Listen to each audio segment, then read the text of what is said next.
Let's go to wide receiver. Who are your top five?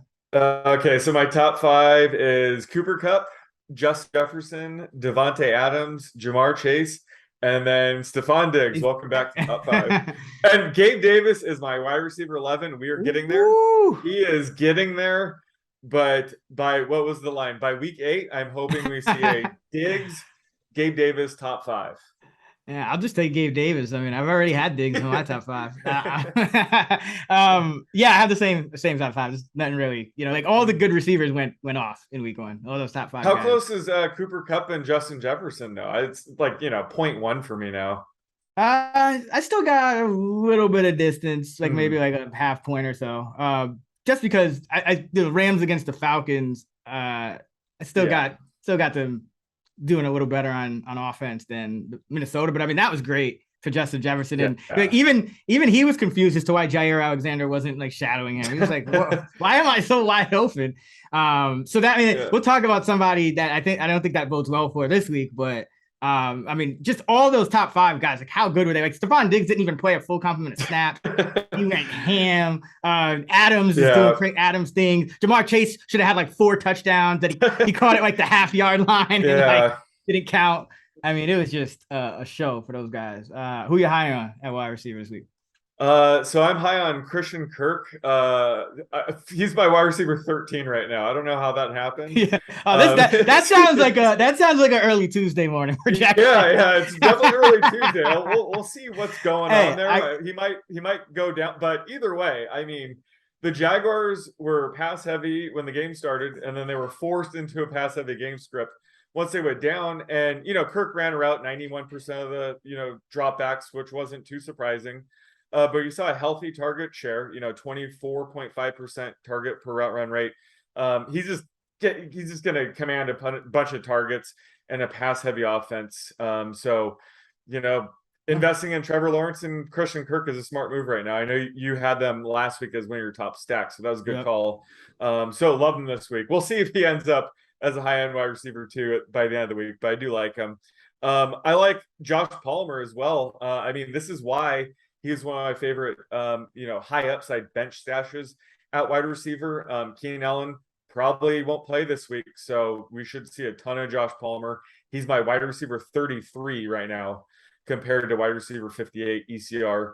And Jalen Guyton only played 4 snaps, so finally, Josh Palmer is the wide receiver 3 in this offense. DeAndre Carter played once Keenan Allen went out. He's more of the Keenan Allen backup. But it was a great start to Josh Palmer's season. And this week he should be a good, low end wide receiver 3 option. And then I got to just mention him, but Curtis Samuel, he's my wide receiver 35 right now. Talk about an early week ranking. But he's sneaky in deeper leagues. He's a high floor play. He saw 80% of routes run. He looked healthy. He even saw 4 direct handoffs. So he has a good matchup this week against the Lions. So you could do worse than him in deeper leagues if you need like a high floor play in PPR leagues. Yeah, no, I like Curtis Samuel. I got him wide receiver 41. I think Oh, nice.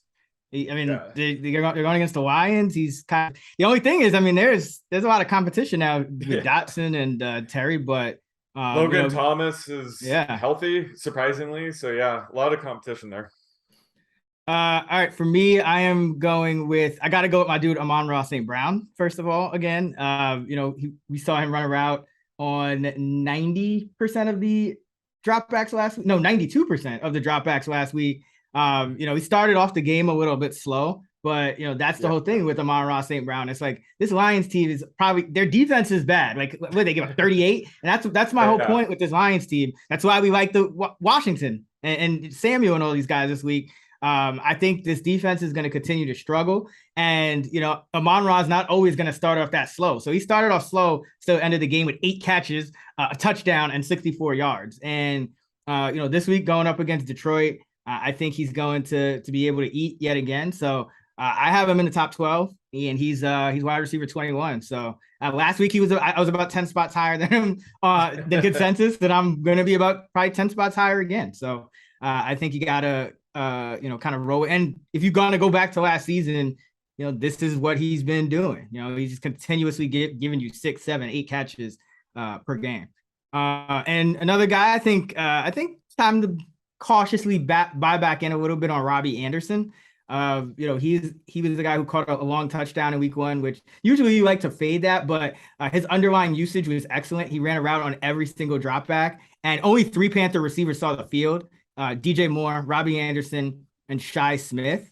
And if the Giants, because their issue all year is Camp has been the number 2 corner spot, really the number 2 and 3. So Adoree Jackson's been amazing. He shut down Robert Woods last week.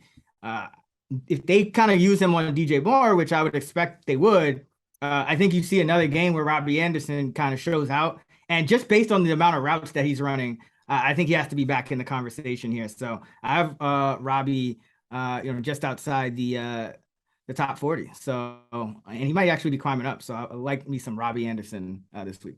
Yeah, I always say never underestimate Robbie Anderson.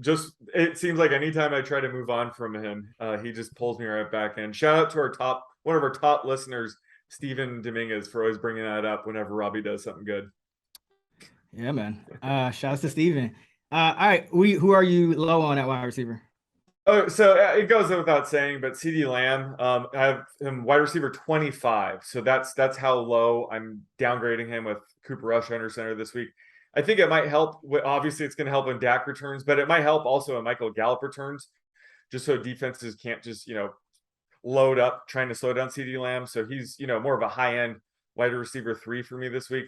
And then Devante Smith, he's my wide receiver 50. I kind of liked him as kind of a, high upside wide receiver 3 to begin the season, but after just watching the AJ Brown show in week 1, I am off on Devante Smith.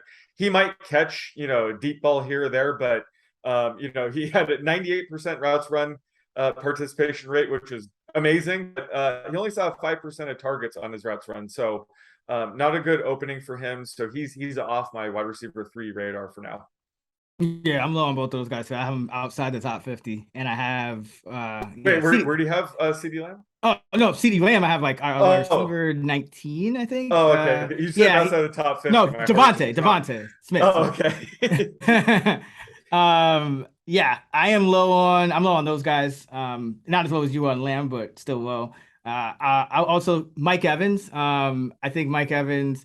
He's a wide receiver 9 in consensus, and I have him outside the top 12. I have him 13 because every time he goes against Marshawn Lattimore tends to win those matchups. So last year, Evans 1 catch on 1 target for 14 yards in one of the games against the Saints, 2 for 48 and a touchdown in the other game on only 4 targets. The year before that, 4 catches, 64 yards, no touchdowns on only 6 targets.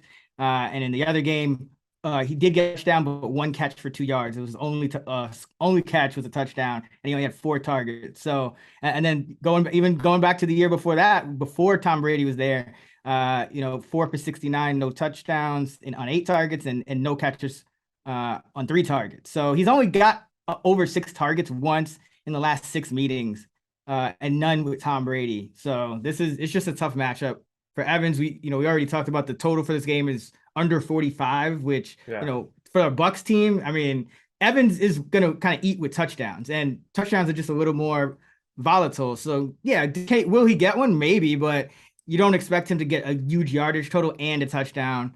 And so that kind of knocks him out of the wide receiver 1 conversation for me this week. And I am also low on Rashad Bateman. He's the wide receiver 26. I have him in the mid 30s.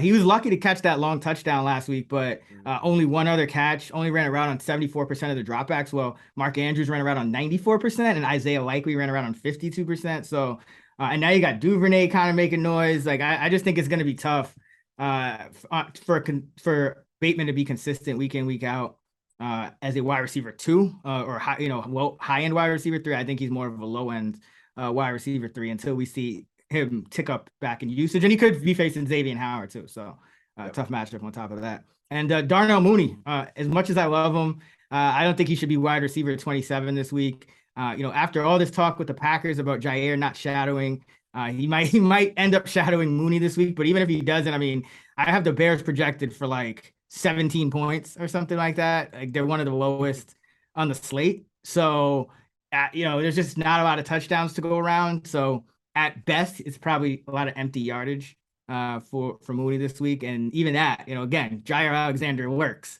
in that Packers secondary, and the defense is still pretty good. I mean, they still, what did Minnesota end up scoring? 23 points last week. Yeah. Like this defense is going to be good.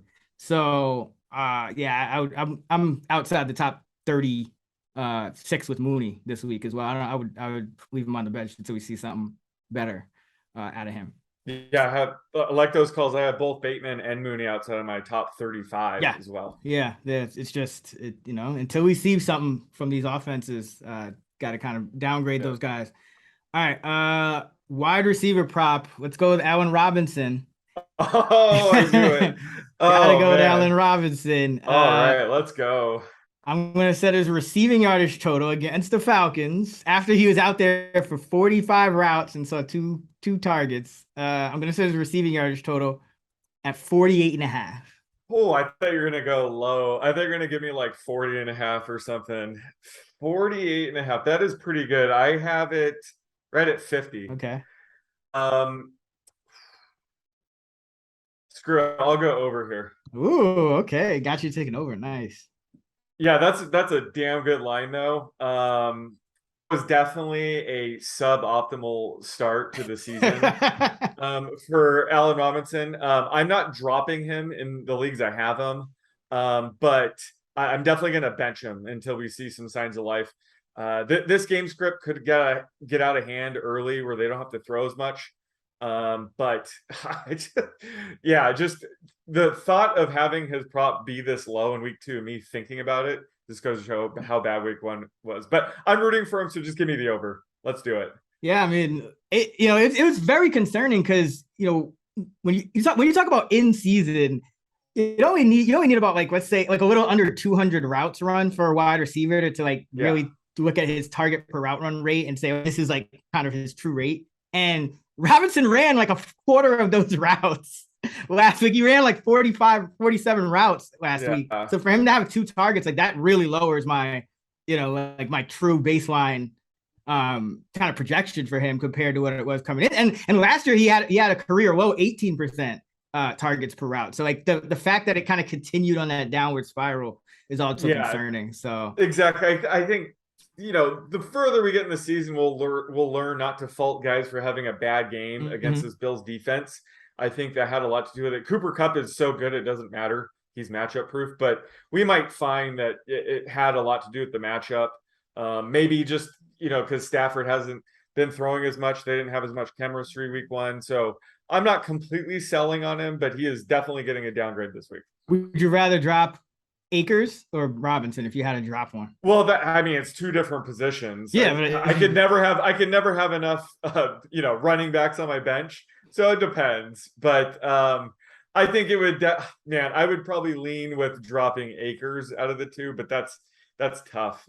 Just because running back, you just have to have more depth there. Yeah. But I think Robinson will bounce back. I think he still has wide receiver 2 upside. We'll see.